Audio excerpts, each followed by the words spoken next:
All right, well, hello and welcome everyone. So today we're talking about how nonprofits can thrive in uncertain times. And as I was preparing for this presentation, I was reminded of one of my favorite authors, Malcolm Gladwell. And he mentioned change is inevitable, but transformation is by conscious choice. So today we're going to talk about making some conscious choices about how we can transform our organizations yet again. So before we get started, though, I wanted to do something a little bit creative to get our creative minds going, because I'm going to be asking you to think pretty hard today about a number of things. So I have an activity and it's called Strange Connections. And this will just be a chat box activity. And the objective of this is to try to find the connection between two seemingly unlike objects. So really want to see your creativity on this. And I can't wait to see some of the answers. I thought of a few myself, but I bet you can beat me. So the first one is a stapler and a banana. So go ahead and chat how you think those two seemingly dissimilar things could be paired.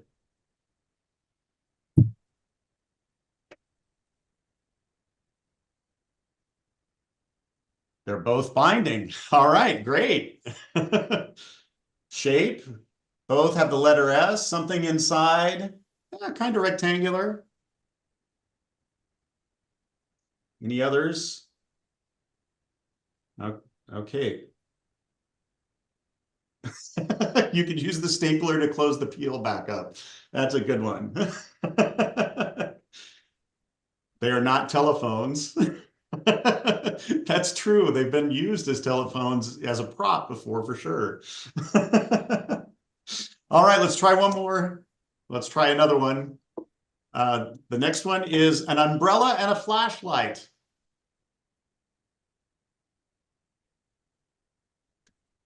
Bananas are staple in many restaurants.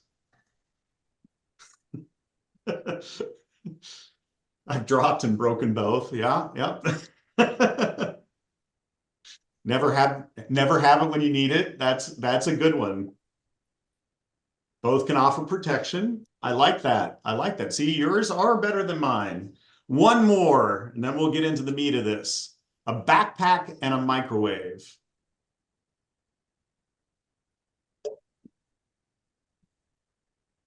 Kind of like one of the ones that I came up.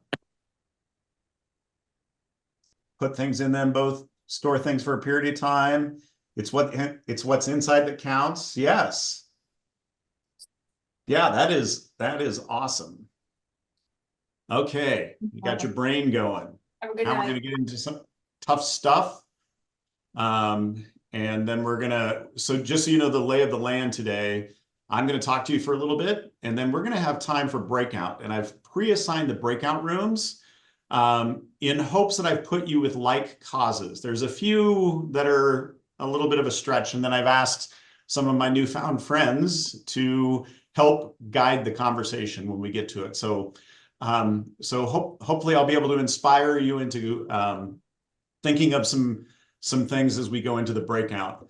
But as we talk about uncertain times, we've all been through this a lot. I'm from South Central Nebraska. I'm from the Hastings area. I grew up there. And so I know about the things that we've been going through out there, floods. We've had floods. We've had terrible snowstorms that have taken electricity out for days. We've had COVID. One of the things that I was actually an executive director during COVID, and you would wake up every day and change your game plan. And I worked for Launch Leadership, and Launch Leadership relies heavily on earned income from summer workshops. So we were continually trying to be hopeful about being able to have that summer workshop, because if you remember in the beginning, oh, it's only going to be a month. And so we kept trying to play that game. And then eventually we had to switch to what we called a home shop, which was a virtual experience. It wasn't as well attended because, frankly, students were tired of being taught through a box. But it was in a way invigorating because I got to use my creative brain all day long. Yes, yes. And ooh, we have I think we got it. Okay. And I think it was kind of fun at times, especially as you look back on it lovingly from a distance. But now here we are again. We're in other uncertain times, policy changes, federal funding is kind of up in the air. We don't know what one day from the other they take away, and then they take that away, take that back, so to speak. So it's just been interesting times, and I've had to talk through a lot of scenarios with a lot of nonprofits in recent weeks. Can't believe it's not been all that long yet. But we're nonprofits.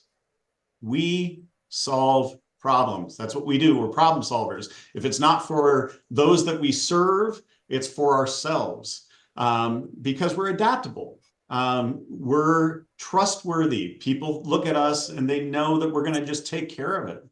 And we're mission focused and mission aligned. When we have all of those things going in our direction, we can tackle the world. And I firmly believe that we are the most creative bunch. A lot of times because we have to be. I think as we are approaching this, I hope you've been thinking about these uncertain times with that old adage, you got to put your mask on before you can help others. So just really remember that. And we're going to talk a lot about taking care of your staff and yourself through all of this. Austin, Texas, yeah. Are you from Austin? Yes, I am. So just really think about that. So before we get into some things to help you think about how to work in uncertain times, I want to do one more exercise. I want you to think about yourselves for a second. And I want you to identify your top strengths as an organization or even as an individual that have helped you navigate your past challenges. And I'm going to give you a little bit of time on this.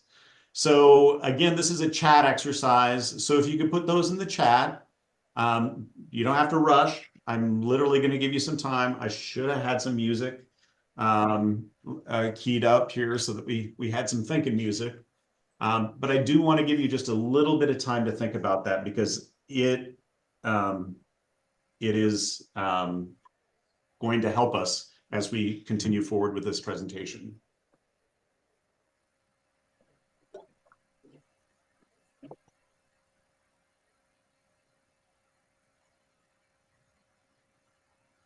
That's a good one. You're able and willing to pivot. You have an optimistic outlook. You're a problem solver. We can switch gears and think out of the box. Someone said our team and board. That's so good to hear, because we're going to need them. Cool, calm, and collected mostly. I like that in parentheses. Balance. We're collaborative, flexible, positivity and a sense of humor. Organization. I would need you on my team.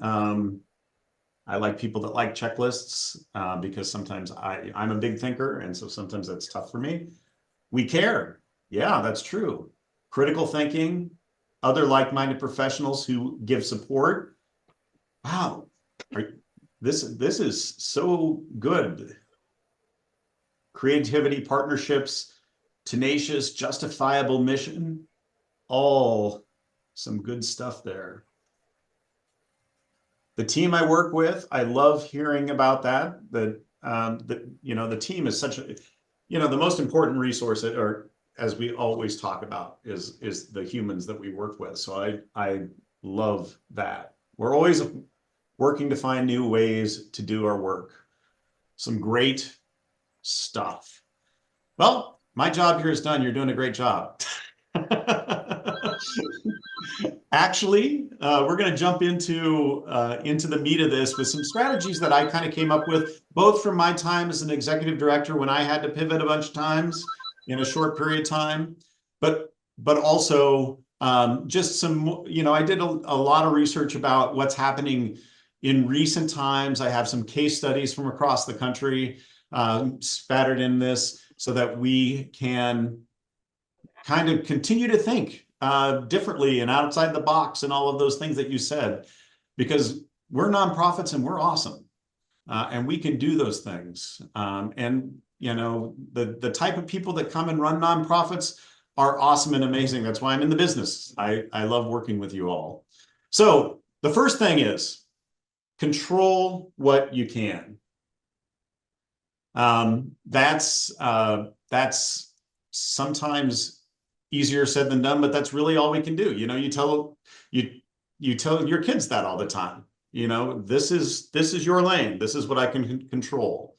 And as far as knee-jerk decisions, as you can tell, just even in recent times, I've seen nonprofits make a quick decision, which I believe in quick decisions, but make sure they're informed decisions, because one day it's like this, and the next morning you read a headline, and that's not happening the way it is. So just try not to overreact. Stay informed. I think there's someone from the Nonprofit Association of the Midlands on here today. They have a great weekly meeting to help you kind of navigate the latest and greatest of all the different things that are coming at us. It's something that you go to their website and check out when that happens. And then just focus on the stability that you have provided over the years and the morale of that team that you say that you love working with. I think that's incredibly important around the realm of just controlling what you can. This is a big one for me. You want to always stay on mission. And just continue to adapt and align toward that mission. I'm glad to hear, like in the chat, someone had mentioned that their board is great, and that's a strength. That's awesome, because we're probably going to need the board more than ever through this particular time. And just making sure that as you really look at that vision and the vision and mission, that your staff and board are aligned as you have to maybe make some difficult decisions, or you're asking your board for help, and the stories that you're telling your community about who you are is so important, that you're all on the same page when you do that. And then again, make decisive choices around your mission. We're going to be talking about some things that are maybe going to be difficult. And so being able to keep that mission in mind when you make that decisive choice. And by decisive, I mean trying not to waffle too much on those on your decisions. And then maybe you think about repackaging programs, and maybe some of you have already started doing that.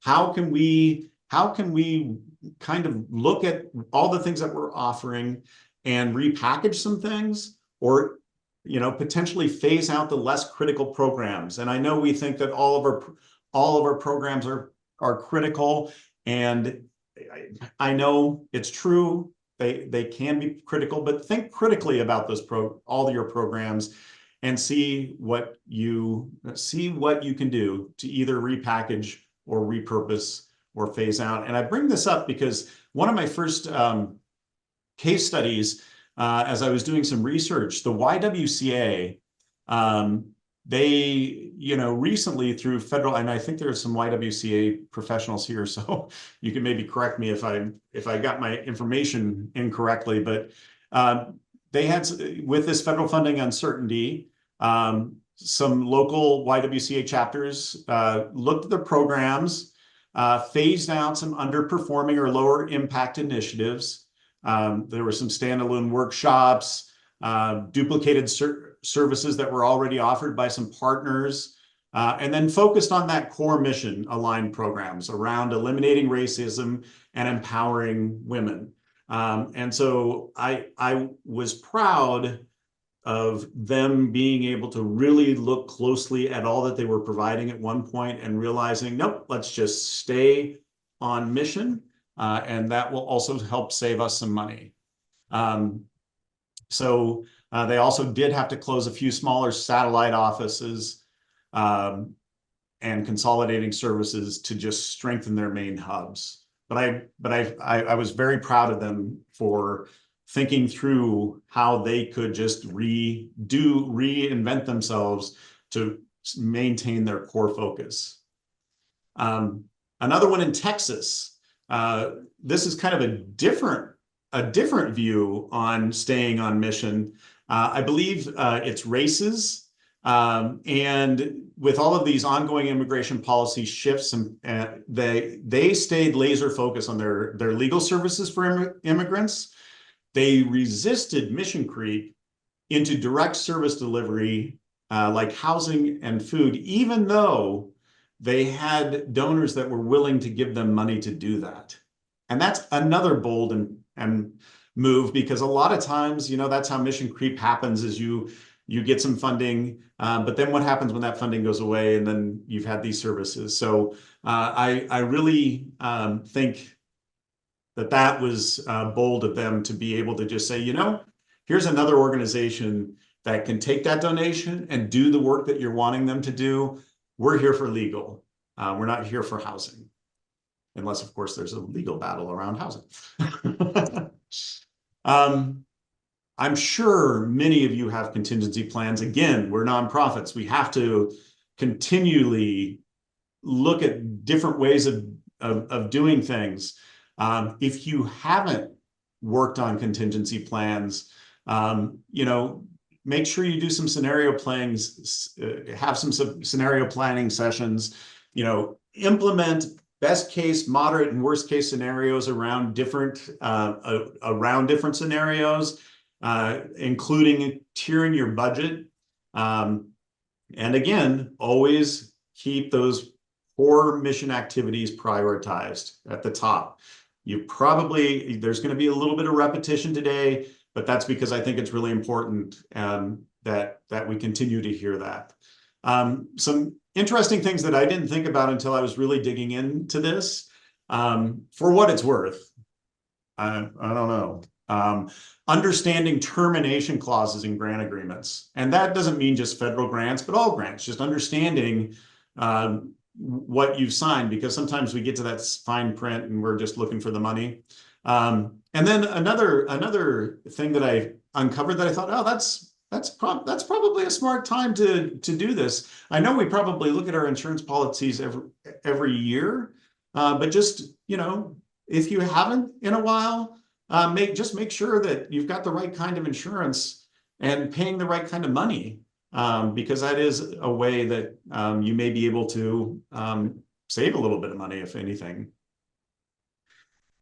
And then our favorite, diversifying finances. We talk about this quite a bit. So, looking at other funding sources, and we're going to talk about some other ways to do this in a couple of slides too. But, maybe you have a service that you can provide to not your current clients, but people that are willing to pay for the services that you provide, and kind of putting together a fee for service model. And I know you're like, oh my goodness, the staff is going to be overwhelmed already. Why would we put more on them? Well, if you do it right, there's a chance that you might be able to grow it enough that you would be able to add more people. So, that is something, it's a little bit of work. I'm not highly recommending it. I would more look at partnering with corporations that maybe you haven't before, and definitely starting having conversations with them, and then reminding your current donors and potential donors about those IRA charitable contributions. They have to take the money, and maybe they don't want to pay the taxes on it. So then you could be the beneficiary of those charitable contributions. And I would be remiss with all the community foundations online today about the donor advised fund programs, and just reminding people of the different ways that they can give during this time to help us out. Another thing that I talk about in a lot of fundraising seminars that I do is just implementing a monthly giving program. And this came up a lot when I was was doing the research on how do I help in uncertain times, and this one kept coming up. I wasn't going to talk about it, but it just, in a lot of different sources, I kept getting this. So, it can be a steady income stream. It's an automatic. We're also used to paying for our Hulus and our Netflixes and all the other things that get us monthly. So I know that I am set up on several monthly giving programs with different organizations. And I'm going to share with you, it's a big one. It's Charity Water. I don't often like to use them as an example because they do a lot of things right, but they're also huge. And they have a lot of resources to help them with their huge way. But the reason why I bring this one up, I could have brought up Big Brothers Big Sisters. My local Big Brothers Big Sisters has a similar kind of membership program. And part of their monthly giving involves a little bit of extra. So if you're part of the spring, you get some regular updates, some deeper impact reports of how they're helping, just some enhanced engagement and retention tools that they use with this particular group, kind of creating an affinity group of sorts. I'm thinking about the Friends of the Lead here in Lincoln with the Lead Center. That is kind of an affinity group that isn't monthly, but it is annually. And this approach for Charity Water gave them a 6% increase in monthly giving revenue in 2023, and accounting for 31% of all of their online revenue. And they get a lot of online revenue. But just something that I came across that I thought, well, here's kind of a way to start thinking about how can we do a monthly giving program. So the next one is remain transparent. And by remaining transparent, we are, as an industry, generally transparent, but be even more financially transparent, maybe with a broader audience. And one of the things that I really like that I wanted to talk about during this time is reach out for advice. Find the business leaders that you trust and say, hey, here's the situation. What would you do if you were running this organization? It doesn't show a weakness. It shows that you're wanting to learn and wanting to get good input for how you can better your organization. And a lot can come from that. Make sure that you keep sharing your stories, share those good stories, try to keep that panic manageable. I'm not saying that you can't lead with a situation where, we're not going to be able to serve this many people because of that, but just make sure that you frame all those challenges that you're talking about as opportunities for your community to grow, both your nonprofit, the donors, the people that you're serving. Find I'm not saying sugarcoat it, I'm saying find a good, positive way to present that challenge that you're having. So that we don't want to scare our donors into thinking that if what's going to happen in 2 months, if I give you the money and you run out, then I gave you money that didn't take you very far. So just be thinking a little bit about that. And then engage in the community. I did a recent presentation that was more about fundraising, but I just say show up. I go to so many community events to be seen and to connect with people and to just have conversations. And to be quite honest, in the nonprofit sector, I just want to kind of know what's going on and how the nonprofit sector is doing in my community. So just show up. Also, if you haven't, we're all from small enough towns here on this call. You probably know your elected officials locally, but also just try to get involved with our state and federal folks as well. Just get them involved and let them know and be transparent that this is what's happening to your organization because of the uncertainty of the time. And learn how to lobby. If I were in the room, I would ask how many of you know that you can lobby to a certain degree. Well, you can. And there are resources out there. Stronger Nebraska, I believe, should have made a note of that, is a website. I think you can find it on the NAM site too. But they can give you some tips on how you can engage in lobbying and how do you engage your supporters into helping you reach out to your elected officials. I know that I've seen several emails from nonprofits that I follow that are trying to get us to engage in our elected officials. And kind of back, this was on the earlier slide too, but just empowering local community leaders to foster ownership, whether they're a business owner or just a well-connected human. Just make sure that you're empowering them to foster ownership of the cause that you care about and that you're working on. And this is something that, again, from a few slides back, we talked about, the danger of having to cut some programs. You can definitely survey the people you serve. What are the most important things to you that we do? You can get feedback, again, from some of your donors, though I would focus mainly on the people that you support. And then the other thing, we are a community. Nonprofits are a community. And we need to support one another through all of this. And I'm sure, just by the tone of the comments that were coming out, it sounds like you're doing a good job of leaning on each other and helping each other out. It is so critically important in these times, especially when we start talking about our mental health and everything.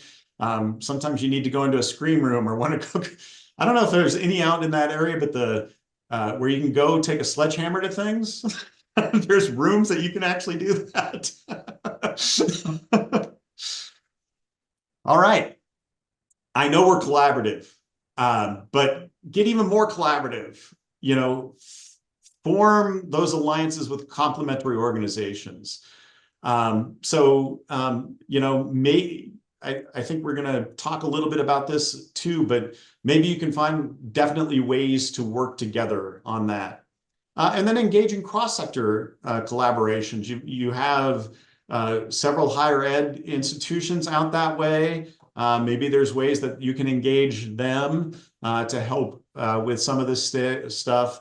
And again, advocate for yourself and just continue to try to influence policy as much as you can. The one that I'm using, the case study I'm using today is something that I just went to yesterday, and it made me think about this. So Prosper Lincoln is a public and private funded organization led by the Lincoln Community Foundation. But they commissioned the University of Nebraska Public Policy Center to create a report that compiled and synthesized and analyzed key information about the community. So many nooks and crannies. One of our other foundations in town, the Community Health Endowment, actually uses the vital sign report that was done by the UNL Public Policy Center, and they create maps so we can see where the different things like obesity, so that we can focus a neighborhood on better health, or making sure that we get better food to that neighborhood, and food insecurity. They map so many different things. It's so cool. It's called Place Matters, if you want to take a look at it. But this has been going on for 10 years. And so, wait, yeah, 10 years. Um, and every so often, every 5 years, it looks like at this point, they reevaluate their community pillars, what we all should be focusing on. And the ones that came out yesterday as the top ones is affordable childcare, which has been on the list since day one, and growing 65 plus community. And the whole goal of this is basically increasing opportunities for people to improve their economic status, supporting engagement within the neighborhoods, and building neighborhood initiatives that are resident-led. So I think this is just really, I'm pretty proud to live in a place that kind of digs deep and looks at the entire community and tries to find ways that we can continue to just better our community. And now here is my favorite one. I'm a culture and team builder. That's my big thing. And so gotta invest in your staff. And I know it's hard when we're facing financial uncertainty, but find creative ways to invest in that, in your staff. Look for professional development opportunities to get them to grow. Figure out different ways to prioritize mental health. One thing that I read about was just giving them an extra day off here and there. If it, bring in lunch, take them out to lunch, just check in on them. How are you doing? I'm sure you meet with your staff regularly, and that you could do some team things in your team meetings around that specifically. And I'm happy to brainstorm some of those things with you as well, because it's, like I said, one of my areas that I really enjoy. Empower and trust your team to do the work to drive the innovation. And again, it sounds like from the comments that you're really doing a great job of involving your team. Hey, we're in this together. Let's figure this out. Let's think outside the box. Let's be innovative. So that's awesome. All right. Here are a couple of ideas. One of the ones I just wanted to bring to mind, check out American Express Leadership Academy. It's for nonprofit organizations. I did not see that there was a cost involved with it, but it's just basically a class to build leaders in the nonprofit sector. And I just think I think that's great. Oh, I do have the Nonprofit Day of Rest in Tennessee. That's what I was talking about. So Momentum Nonprofit partners and with 50 other organizations are participating in an annual Nonprofit Day of Rest. The Rest Pledge encourages employees to give their staff time to unwind, disconnect, and restore. Some of the ways that they include observing this is offering a full week off, taking half days, rotating days, so that employees can have some time off while continuing service. So I just think that's super cool to consider. And with that, I'm going to turn this over to you all. I'm happy to go first, Randy, if you'd like. Sure, that would be great. Community Foundation, I had a great group. We had a lovely discussion. In fact, I was talking at the end and got cut off. So better me than one of them, but it was a great dialogue. We started off talking about what each of our unique challenges were. Like, what is it that each of us what's keeping us up at night? Whether you are a direct beneficiary of federal funding, which Some of us are. Maybe you are serving a clientele that you know is worried about cuts to Medicaid. Um, uh, you know, the clientele you serve is concerned, even if you don't directly receive federal funding, and trying to help them navigate that. So it's a lot. So it's a lot of different roles that each of us is playing. I think that we talked about a number of ways that we're trying to do what we can during this time, including learning from and leaning on national organizations that might exist that help, is a sort of our go-to for resources, guidance, education. Lean into those relationships, and where they can perhaps they have the capacity to advocate in ways that are just beyond, the capacity that we have as individual organizations. Lean in, and when they charge you with the task of reaching out and lobbying or advocating individually, take that lead and roll with it. We talked about, perhaps there's ways in which we can also lean into existing positive relationships that we have with donors. In one case, one of our nonprofits, it has the wonderful problem of having a lot of volunteers to manage that are supplied to her by area businesses, corporations that believe in the work of the organization, and they send staff at different times during the weekday to come and volunteer. Um, with that volunteer relationship solid, are there ways that we can start there and have a bigger conversation about what else maybe that corporate partner could do for us, not just in terms of valuable volunteers, but also investment. So I'm thinking, ladies, hop in if I missed something that was super duper important.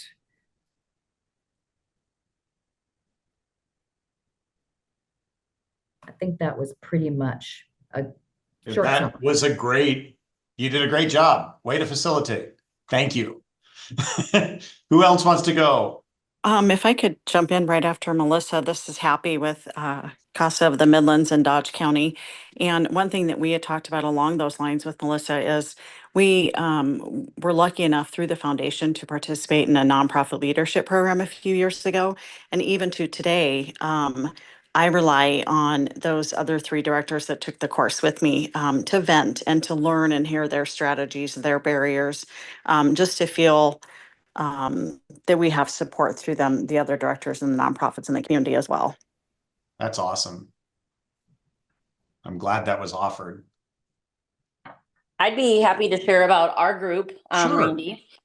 We great. I was sometimes breakout rooms can be a little quiet and chirpy, and you're waiting to hear for someone to talk. But ours was great. We talked about our challenges, of course, and Amanda shared that she's new to not only the nonprofit sector, but has really stepped into a capital campaign also from the get-go. But that there was some great opportunity right away to just really connect with people and be able to get to know a lot of people in the nonprofit sector that way. But that also kind of led us into relationship building. And Christine talked about, she'll reach out to donors just to say, hey, thank you for your donation. This is what we were able to do, and make it an impact conversation rather than a follow-up for more money. So that touch point with donors and funders about impact without an ask, that can be a great relationship building tool and affinity tool for them. But and then we talked a little bit about there's some organizations that are shifting more towards an annual sponsorship. And so with that annual sponsorship, then you at different levels get certain recognition for those events. And rather than if you have 3 or 4 events a year, you're calling people 3 or 4 times a year to ask for sponsorships for different events. And that was a great conversation about, again, continuing to engage donors and at a higher level. It gives you one ask per year, but then a lot of touch points to share impact. So yeah, really great conversation all the way around. Yeah, those were some awesome tips. I'm actually working with another nonprofit that's looking at doing an annual ask, but we're getting ready for our Give Day. I know some of you have just had your Give Day. I was home last weekend and I saw the Give Hastings yard signs, for instance. But you know, I've been telling them the nonprofits that it's like it's great to just send a thank you without an ask. And so that's awesome that you're doing that. And yeah, I'm going to just add, Tay, that I was kind of monitoring the breakout rooms because you can see if the microphones are moving, and you were all chatting it up. It's awesome. Anyone else want to share anything? I can go.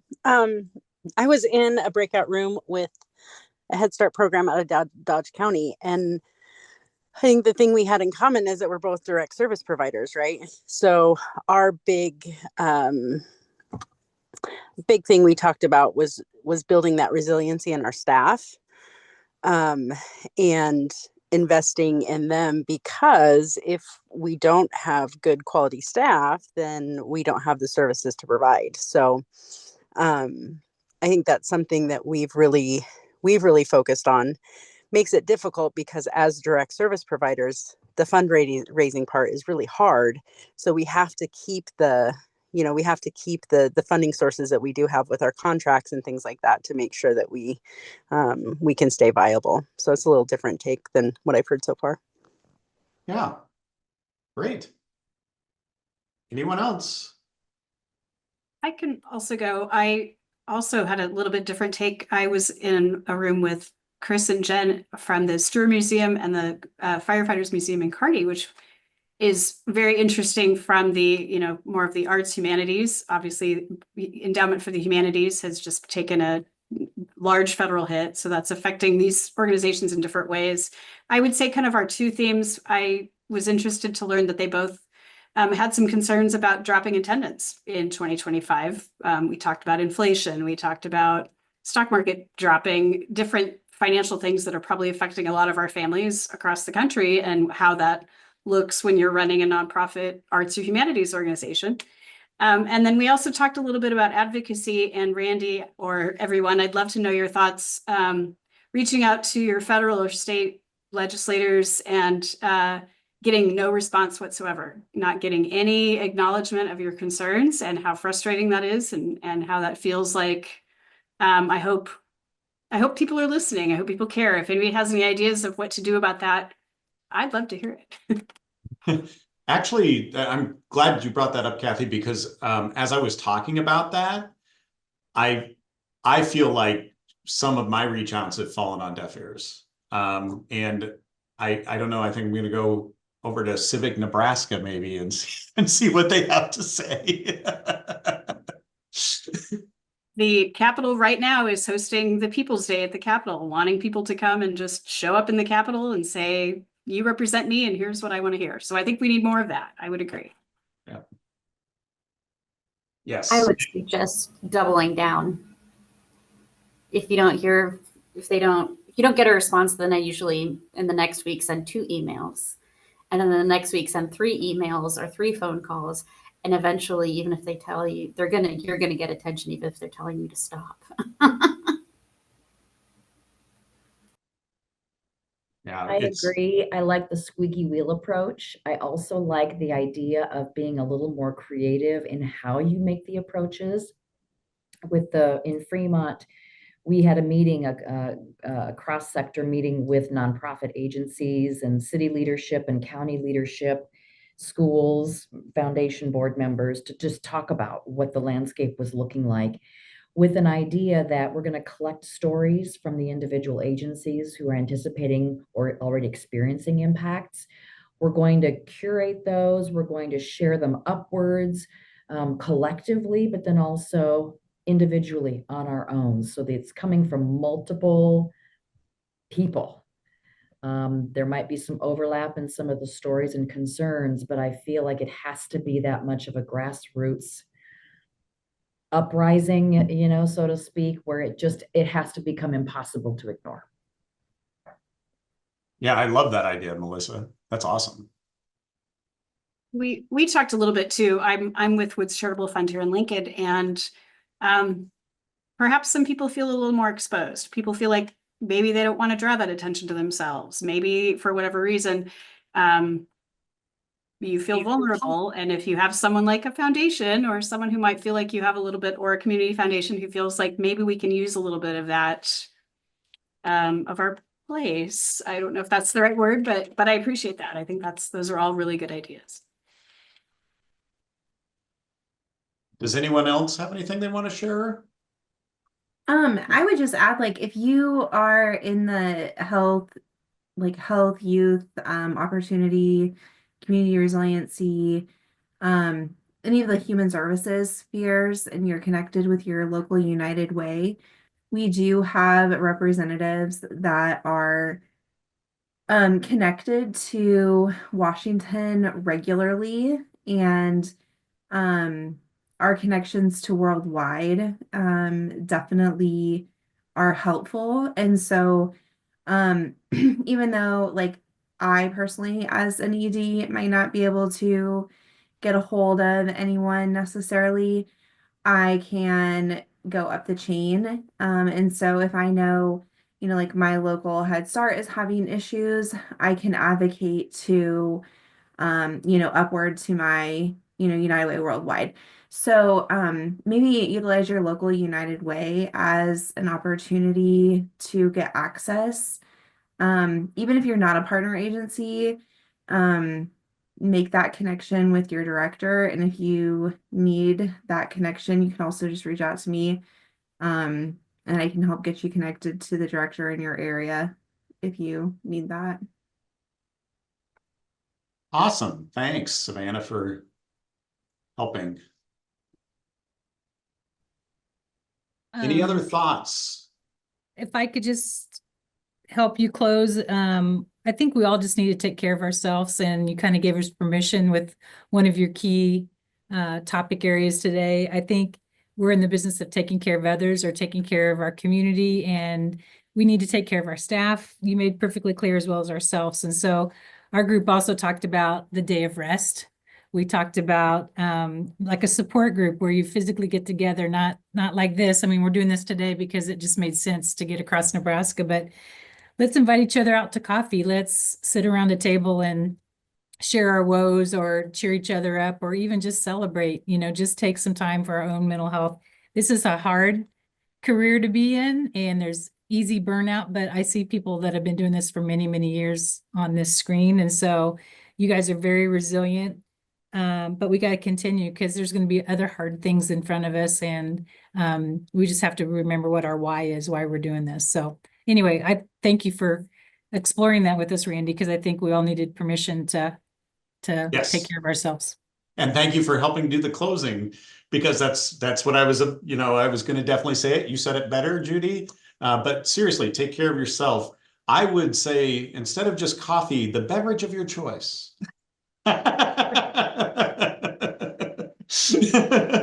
I always say that. So I'm going to really quickly wrap up here. My company would not appreciate it if I didn't at least do one little quick thing here.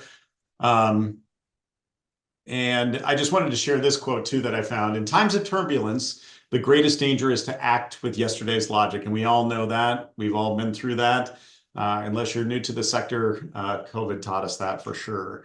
And real quick, I just wanted to mention that I am from Filament Essential Services here in Lincoln, and we do work out in South Central Nebraska.